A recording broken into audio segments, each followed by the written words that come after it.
Morning. So, updates on my JP peltonen m95 Sisipuco. As you know, I didn't like if you've seen the previous parts of the videos, I didn't like the original handle on the JP peltonen. I don't know if I say that right, peltonen. Well, you'll know what it is. So, and after a lot of thinking, obviously I was going to do a stick tank, but I found out that's not going to work. And then through some of the comments that I received in my inbox and indeed on my YouTube, I was actually going to came up with an idea of making into a hidden tank, like a full tank but hidden tank, and build the handle around the knife. So that's what I was going to do. But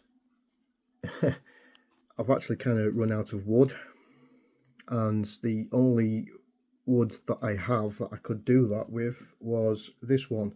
I absolutely love this wood. I made my lauku out of this as well, and everything was going well, got everything ready. My idea was to drill a hole through this, put the tank through, and pin it in at the top with the 3 drilled holes that I drilled in the video prior to this one. But then I found out that this is not actually going to work, because the handle on this is actually too small for my hands. I've got like kind of medium to large hands. So I kind of scrapped that idea and went back to the other idea, which I didn't like as much, but it's the only thing I've got left to do now, which is this one. I'll just show you, turn the camera around a second, which is this one.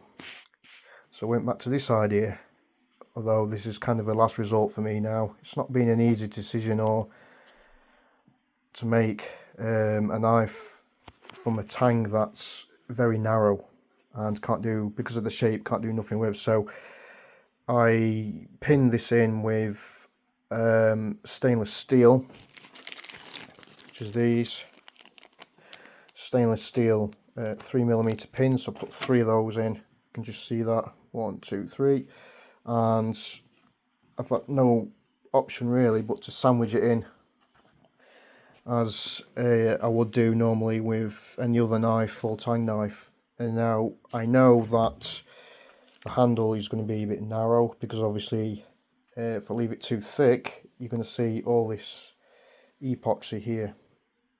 So I'd have to probably sand it right back, cut it right back to the tang, and therefore it's going to be a very narrow handle.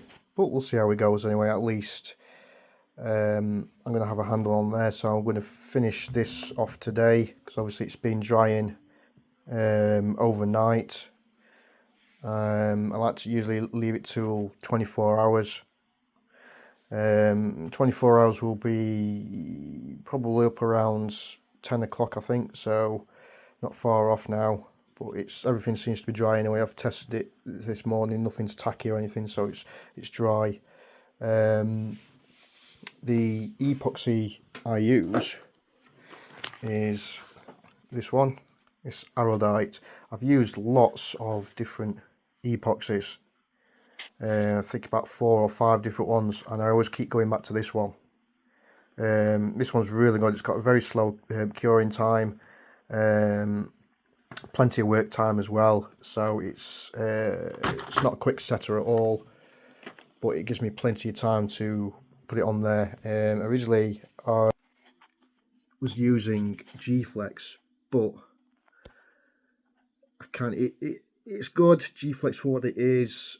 It's got a faster drying time than the Arodite, but the price that you pay just for exactly the same, pretty much the same as this, the same quantity. What's this? This is 24mm, and for the price you're paying for the Arodite, for pretty much doing the same job, is absolutely horrendous. I mean, the G-Flex, it costs over a tenner. I mean, you know, I think when I first bought it, before I shopped around, because I really needed some epoxy, and the G-Flex was highly recommended by most knife makers. So at the time I paid £14, you know, for G-Flex, pretty much the same size as this. And this is, you know, it's about £5. You know, some places I've seen it less. So for around £5 for doing the same job, and I've used the Aerodite many times before in the past, and it's been absolutely pretty much bomb-proof. It's really good stuff. So I went back to Aerodite, stopped using G-Flex, because I go through epoxies through many projects, not just knives but other things as well, and I go through it like no tomorrow. And price wise, I prefer the Aerodite to the G-Flex, purely from a price as well. And the G-Flex is a two-part epoxy, resin epoxy, same as the Aerodite, but it's got like an extra polymer in it, making it more flexible, and that's another thing I didn't like. And in the past I've had problems with the bond as well, but with the Aerodite I've never had problems with it bonded to metal, steel, wood, anything really. So I've gone back to that. It's cheaper, I think it's better, and it pretty much does the same job. It might lack in flexibility as a G-Flex, but I've never had knife scales come off or break down on me, and that's including on me heavy duty choppers that I've got, and I use them pretty hard as well. So I've never had problems with handles flying off or anything like that, pins coming loose. So I've gone back to it anyway. So anyway, cut long story short, so yeah, nothing's worked so far in this project what I was originally going to do. So like I said, the only option now is to go back to my original idea and just sandwich the scale in. And the thickness of the tang, if you saw my previous videos, is no thicker than this file. So the handle's going to be, in fact it's thinner than this file, so the handle's going to be very thin, but at least I've got a handle on there. So I will unscrew the G-clamps on this and start to shape it and let you see what the final product is.